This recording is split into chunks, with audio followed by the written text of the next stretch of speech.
Assalamualaikum warahmatullahi wabarakatuh. Apa kabar anak-anakku hari ini? Semoga Allah senantiasa memberikan kesehatan kepada kita dan keluarga kita. Baiklah, sebelum kita mulai pembelajaran hari ini, kita berdoa terlebih dahulu. Semoga apa yang kita pelajari hari ini menjadikan ilmu yang manfaat, menjadikan ilmu yang barokah. Berdoa mulai.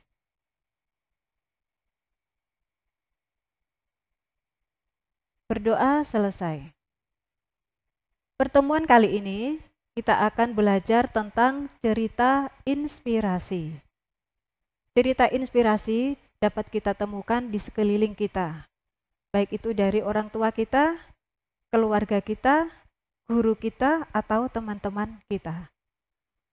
Diharapkan nanti setelah kalian mempelajari tentang cerita inspirasi, kalian akan mengetahui apa itu cerita inspirasi, apa saja strukturnya, ciri kebahasaan, dan isi cerita inspirasi.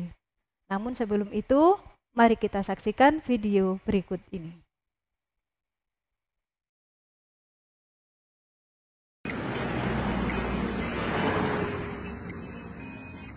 我想要一支擦鞋箱。你要擦鞋箱干嘛？擦鞋那一支擦鞋箱要多少钱？ 100元， 太贵。 不贵，我已经去过批发市场4次了。要专用的箱子、凳子、清洁油、软毛刷，还有10几种甜油，没有100元是达不到我的要求的。你要求还挺高。我现在有30元，还差70元。行，这70元我给你。不过我有个要求，我这70元给你了之后，咱们就是合伙人，这算是我的投资。我在这个城市要待5天，这5天之内，你要把这70元还给我，还要支付我1块钱的利息，干不干？好。我现在读6年级，每个星期要上3天课，其余几天要放牛、放羊和帮母亲种地。但是我的成绩从来没有滑下过前3名，所以我是最棒的。不错。开张了？对呀。这是你买的擦鞋箱啊？我自己做的。自己做的？商场里卖的太贵了，我昨天花了80块钱在商场里买的材料，回家自己做的。还剩20块钱投资款，你先收着。好。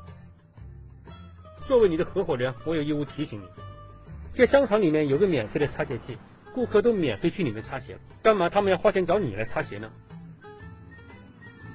我去那边酒店门口摆摊怎么样？对，这是个旅游城市，每天有很多游客要住酒店，他们旅途劳累，第2天肯定要把鞋擦得干干净净的再出门。这酒店门口位置不错。合伙人，你为什么不让我现在就把那1块钱利息还给你呢？我的技术不错的。你这个小家伙鬼得很，你是想给我擦鞋来抵那1块钱的利息吧？是啊。行，那就让你擦。你要是擦得不好，就证明你在说谎，而我投资给了一个不诚实的人，那我的投资就是失败的。你放心，我的水平是最棒的。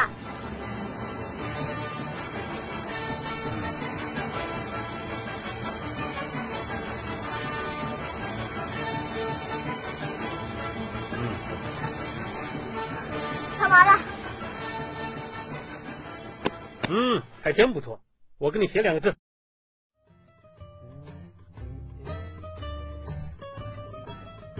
最棒！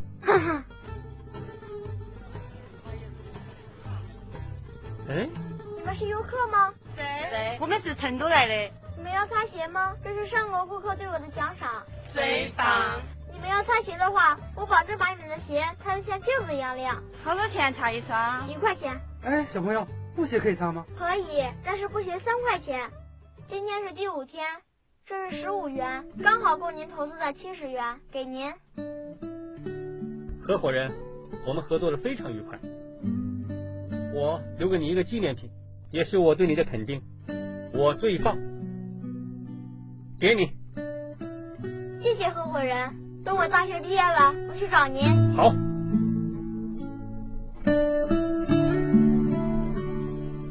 张老板，您放心，您的货款我保证下个月给您汇到。刘行长，我们公司那300万的贷款，您看能不能再缓3个月再还？主任，你通知全体员工，这个月的工资到下个月才发。进来。郑总，有位先生想约您吃饭。你看我现在都焦头烂额了，哪有心情吃饭？他让我把这个交给您。嗯。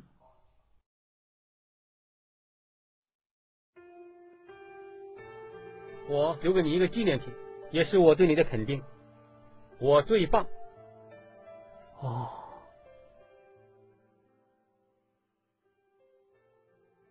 15年不见，长这么大了。是啊，我说过会来找您的。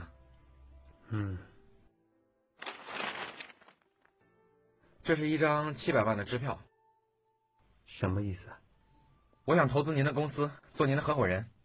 15年前是您教会了我如何成为一个合格的合伙人。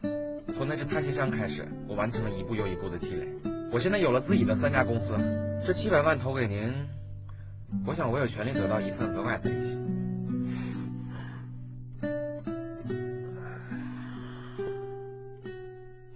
你想要多少利息？1亿块钱。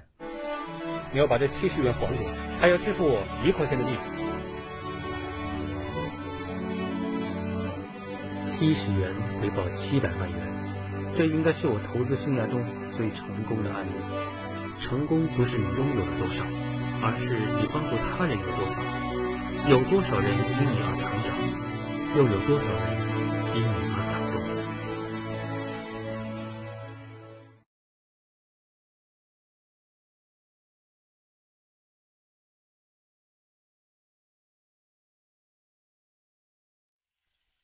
Setelah mempelajari atau melihat video tadi, maka akan kita ketahui apa cerita inspirasi tersebut. Dari video tadi dapat kita simpulkan bahwa cerita inspirasi adalah cerita yang berisi kisah-kisah yang memotivasi, menggugah kesadaran, dan memberikan pencerahan, baik kepada pendengar maupun kepada pembaca.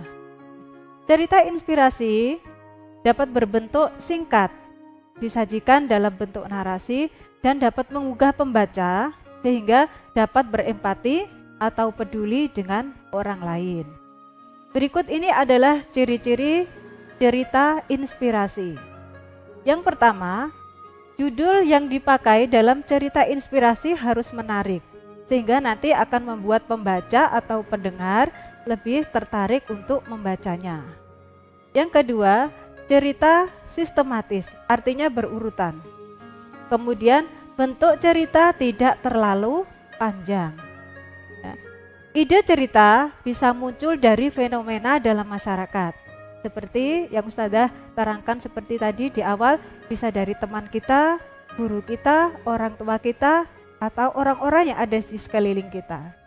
Kemudian isi cerita mengandung simpati, kepedulian, maupun empati kepada orang lain. Cerita mampu memotivasi pembaca untuk melakukan perubahan yang lebih baik. Jadi dari cerita itu nanti orang akan berbuat lebih baik lagi daripada tingkah laku yang sebelumnya. Yang terakhir, pesan yang disampaikan secara implisit dengan memilih kata-kata yang menyentuh hati. Dengan menggunakan kata-kata yang menyentuh hati, maka pendengar atau pembaca akan mudah meresapi cerita tersebut. Selanjutnya, struktur kebahasaan dan isi cerita inspirasi. Struktur teks cerita inspirasi. Yang pertama adalah orientasi. Dalam orientasi ini terdapat pengenalan tokoh, alur, latar tempat, latar cerita, latar waktu, dan berbagai komponen awal pengenalan cerita. Dalam video tadi, ya, bagian orientasi ini berawal ketika seorang pemuda tadi bertemu dengan anak kecil. Ya, jadi latar tempatnya ya berada di tengah kota. Kemudian komplikasi, memuat pokok persoalan dalam cerita. Pada bagian ini konflik mulai muncul. Kalau kita hubungkan dengan video tadi, ya, bagian komplikasi ini bermula ketika seorang anak tadi ya membutuhkan uang untuk membuat alat-alat semir sepatu. Ya, bermula dari situ seorang pemuda tadi akhirnya meminjamkan uang. Ya, tetapi ia diberi jangka waktu berapa lama ia harus mengembalikan uang yang dipinjamnya. Nah, ini konflik mulai muncul sehingga anak itu berusaha setiap hari di sela-sela pendidikannya untuk bekerja sebagai seorang penyemir sepatu. Klimaks, ya, puncak dari permasalahan. Puncak dari permasalahan ini terjadi ketika seorang pemuda tadi sudah berumur 30 tahun. Ya, sudah berumur 30 tahun, kemudian muncul permasalahan. Ya, 30 tahun kemudian ia sudah tua, perusahaannya membutuhkan uang banyak. Namun perusahaannya tidak mampu. Ya, sehingga pemuda itu ya yang punya perusahaan tadi menjadi bingung dengan kondisi perusahaannya. Apa yang terjadi?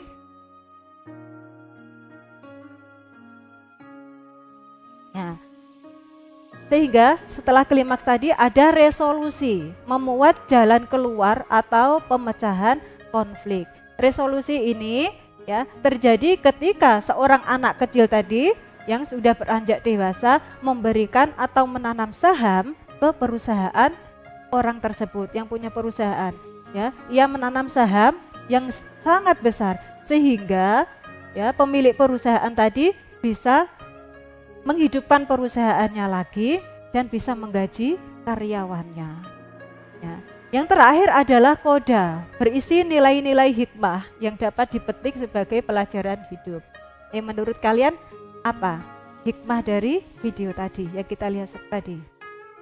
Ya, jadi hikmahnya ya kita berbuat baik kepada siapapun ya tanpa mengharapkan balasan. Karena apa? Karena jika kita berbuat baik, maka Allah juga akan berbuat baik kepada kita juga. Kita tidak usah menunggu kapan Allah akan membalas kebaikan kita. Karena Allah yang lebih tahu kapan kita membutuhkan. Selanjutnya, ya, ciri kebahasaan cerita inspirasi. Yang pertama, menggunakan kalimat berita, yaitu kalimat yang memberikan sesuatu baik dalam bentuk tuturan langsung maupun tidak langsung. Contoh, Kartini lahir di Jepara, Jawa Tengah pada tanggal 21 April 1879. Dari kalimat ini memberikan berita bahwa Kartini itu lahirnya di Jepara, Jawa Tengah. Dan beliau lahir pada tanggal 21 April tahun 1879. Yang kedua, menggunakan kalimat langsung dan tak langsung. Kalimat langsung yaitu kalimat yang berisi ujaran langsung ya, dan diapit oleh tanda petik ganda. Ya, jadi kalimat langsung ini adalah kalimat yang diujarkan secara langsung. Dalam video tadi ya terdapat banyak kalimat langsung. Kenapa? Karena terjadi percakapan antara anak kecil yang menyemir sepatu tadi dengan seorang pemuda atau pemimpin perusahaan ya yang berdialog langsung dengan sekretarisnya. Kemudian kalimat tak langsung yaitu ujaran yang disampaikan secara tidak langsung. Tadi di sela-sela ada tulisan ya beberapa hari kemudian atau tadi 30 tahun kemudian. Jadi itu waktu beberapa hari kemudian tidak diucapkan secara langsung oleh penuturnya ya, tapi diujarkan secara tidak langsung. Selanjutnya menggunakan kata keterangan. Ya, kata keterangan yang menunjukkan waktu, tempat, dan suasana.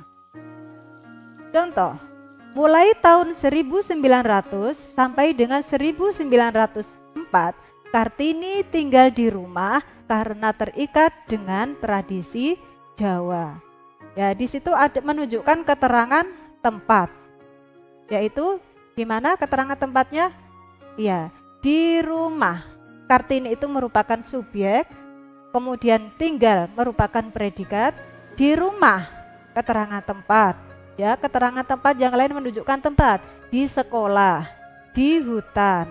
Ya, lanjut, karena terikat dengan tradisi Jawa. Ya, ini merupakan keterangan sebab. Ya, demikian ya penjelasan dari Ustadzah tentang cerita inspirasi. Dari hal-hal berikut yang kita pelajari, ya, dapat kita simpulkan bahwa kita belajar cerita dari orang lain, kita belajar untuk membuat kebaikan. Karena apa?